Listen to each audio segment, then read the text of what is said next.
Hello, sports fans. Welcome to another edition of the Eastland County Today Sports Show. We are right in the middle of district play, hoops action in Eastland County. And so let's get right to the action, shall we?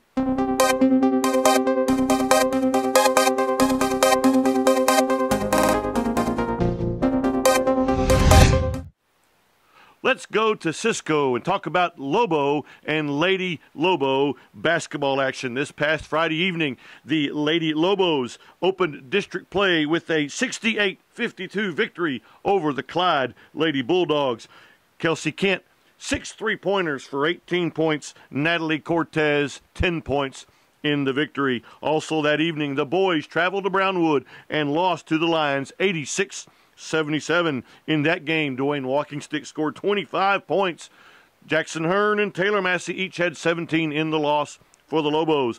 This past Tuesday evening, the girls had a bye. So as they approach Friday evening's game, the girls will be 1-0 in district play. The boys had a knockdown drag-out with the Coleman Blue Cats in Cisco this past Tuesday evening, with the Lobos coming out with a 53-47 victory over the state-ranked Blue Cats. For the boys, Walkingstick was again, Dwayne was again the leading scorer, 18 points. Taylor Massey had 10 for the Lobos. What's happening this week in Cisco hoops action? This Friday evening, both teams will be in Breckenridge. The boys begin their district play with a date with the Buckaroos. The girls, their second game district. And next Tuesday, it's the first of two Eastland County showdowns between the Lobos and the Mavericks. Both teams will be hosting Mavs and Lady Mavs there at Ray Saunders Gymnasium next Tuesday. All right, that's all from Cisco hoops action this week.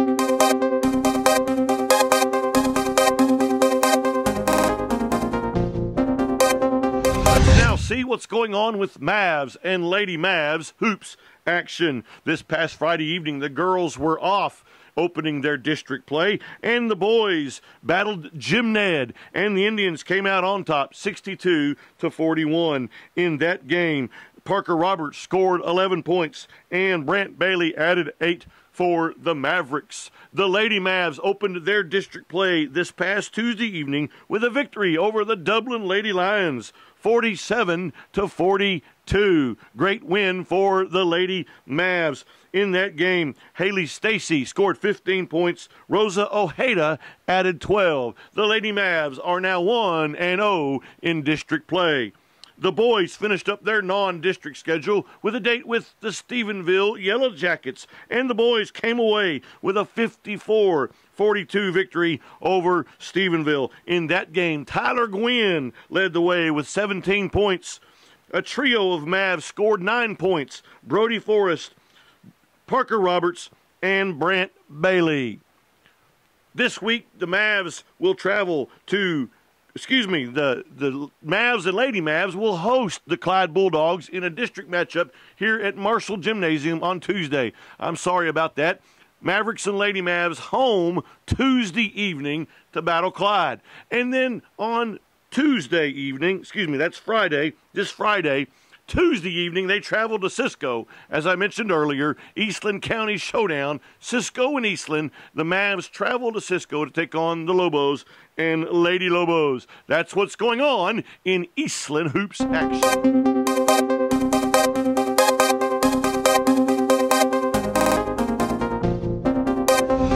Let's go down to Gorman now and see what's going on in Gorman Country hoops action. This past Friday evening, the Lady Panthers were to battle the Lincolnville Lady Cards. However, the Lady Cards only have 4 girls on their team, and so unfortunately, Lincolnville had to forfeit to the Lady Panthers. Lady Panthers now 1-0 in district play. The boys took on the larger 3A school early Longhorns, and the Longhorns came away with a 57-40 victory over the Panthers. In that game, Flavio Herrera scored 12 points, and Hunter Childers and Trent Patron both scored 7 in the loss for the Panthers. This past Tuesday evening, the girls' second district game came against the very tough Lai Pan team, and Lai Pan easily defeated the Lady Panthers 86-12. Wow, Lipan's really good. Lady Panthers now 1-1 in district play. The boys had an open date, and they played Rising Star. They defeated the Wildcats 60-52. In that game, Flavio Herrera scored 27 to lead the way for the victorious Panthers. Trent Padron, scored 11 in the victory. In the girls' loss to Lipan, Brianna Landa led the way with 6 of the 12 points. What's going on this week in Panther basketball? This Friday evening, both the Panthers and the Lady Panthers will host Gordon in district play. And then next Tuesday, both teams will travel to Strawn to take on the Lady Hounds and the Greyhounds in district action. That's what's happening in Gorman Hoops basketball.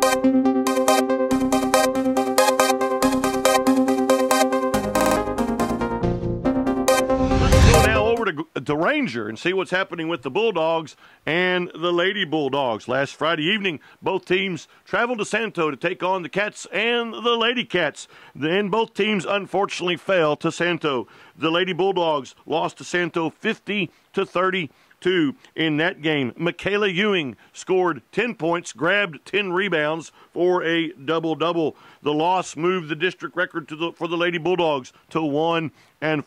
The boys also fell to the Wildcats 63-31 in that game. Robbie Podratz scored 9 points. Mitchell Needham added 7. The loss moves the Bulldog district record to no wins and 3 losses. This past Tuesday evening, both the boys and girls traveled to Toller district game against the Rattlers. The girls defeated the Lady Rattlers 63-43. It is their second win in district play to 4 losses. In that win, Michaela Ewing again led the way for the Lady Bulldogs, 15 points.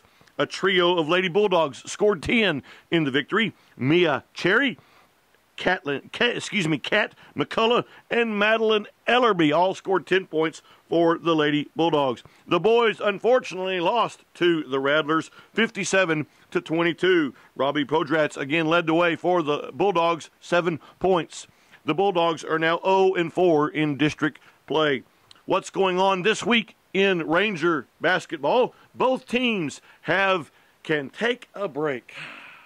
They take a break Friday evening before getting back into action Tuesday night when they will host, both teams will host the Hamilton basketball team. So come out and watch some Bulldog action there in Ranger Gymnasium Tuesday evening for district play. That's what's happening in Ranger basketball.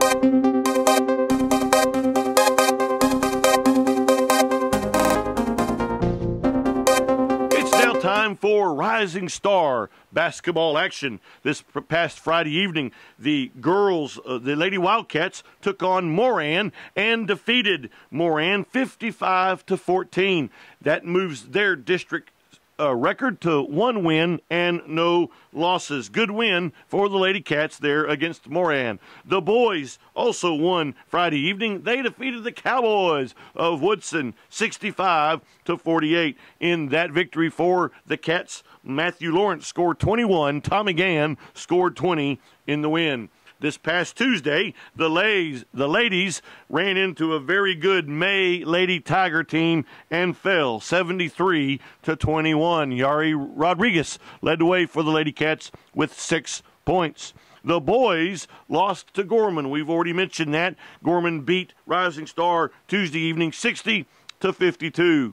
Leading the way for the Cats in that game, again, Matthew Lawrence, 17 points. Junior Cervantes added 15 for the Cats. What's going on this week for Rising Star? This Friday evening, both teams in district play travel to Cross Plains to take on the Buffaloes in Cross Plains. And then next Tuesday, they're on the road again. Both teams travel to face off against the Bears and Lady Bears of Baird. That's what's happening in Rising Star basketball action.